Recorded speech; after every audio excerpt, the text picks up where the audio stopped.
This is one of my favorite Nirvana songs because it perfectly encapsulates what I think is so great about Nirvana.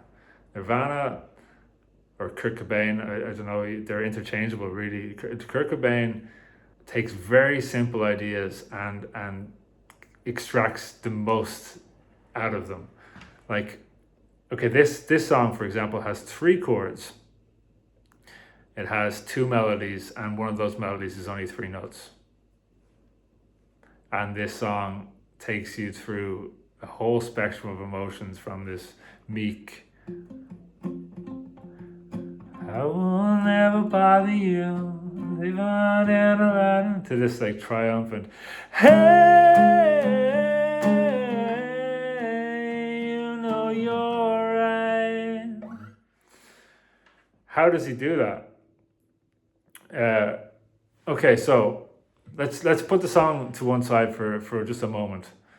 Every note isolated is meaningless. What does that note say to you? To me, it says nothing. It's only when you give a note context that you give it some meaning. Like that's quite sad.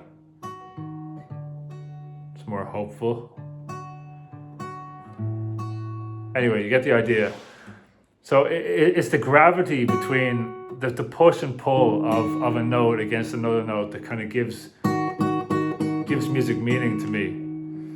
And he takes that idea, even though I don't think he took the idea, but if we were to reverse engineer it, it's that idea fleshed out through melody. So he has a very simple I will never bother you. I don't know the words to this, but it's that he takes that very simple melody. It's three notes. That's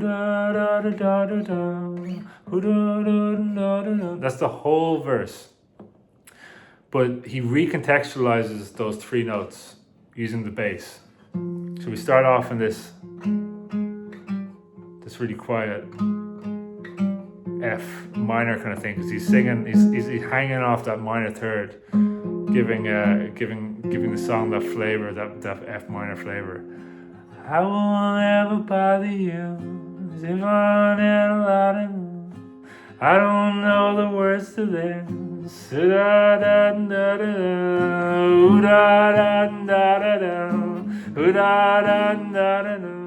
So it's the same notes, but when he moves to this chord, suddenly all those notes, the axis is shifted, and now they all gravitate or are in orbit of this note, and now they have a whole new meaning, because the relationship between the melody is completely different. Now we're outlining this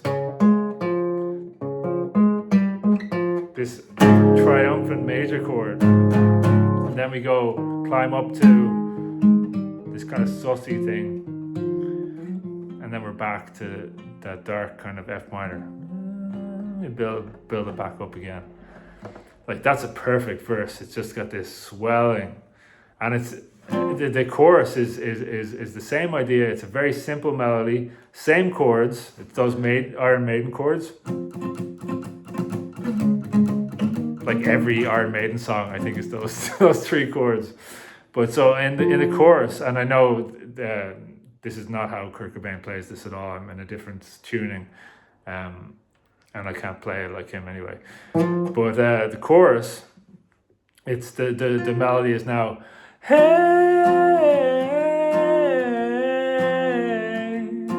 hey, recontextualized, hey.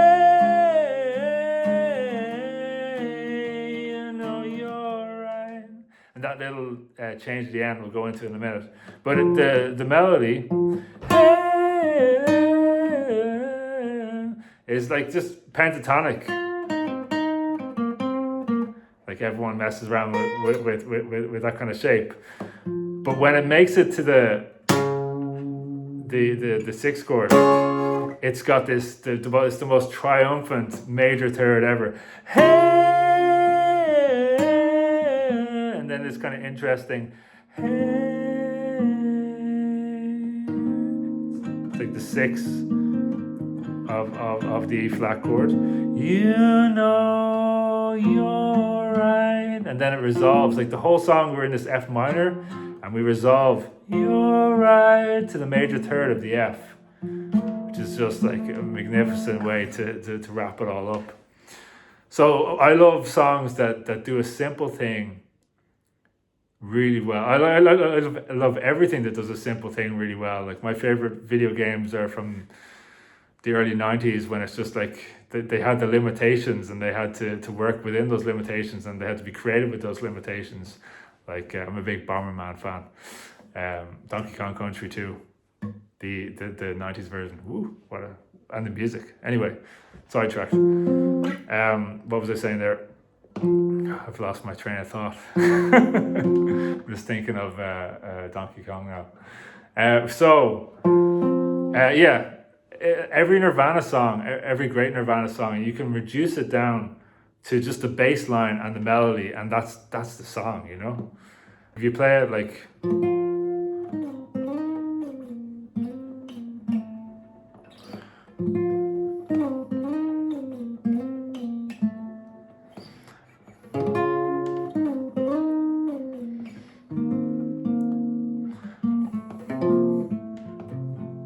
harmonically, it's flawless. And then he has obviously his voice, which I cannot come close to, and his guitar playing, which I cannot come close to, and the tone and the angst and the delivery and the emotion and the youth. It's just what a song. And it's the last song they ever wrote. Well, he ever wrote. Did Nirvana write the songs, or does he write? He writes the songs, doesn't he? And if you analyze the lyrics, I won't go into the lyrics, but knowing what came after, the lyrics have very poignant meaning. That's the wrong word, but I'm not going to go into the lyrics. The lyrics are another. They're above me. So yeah, it's a fantastic song. I really like it. I love Heart Shaped Box as well, and I think they're probably the big two for me. But yeah, I hope you enjoyed that video, and catch you next time.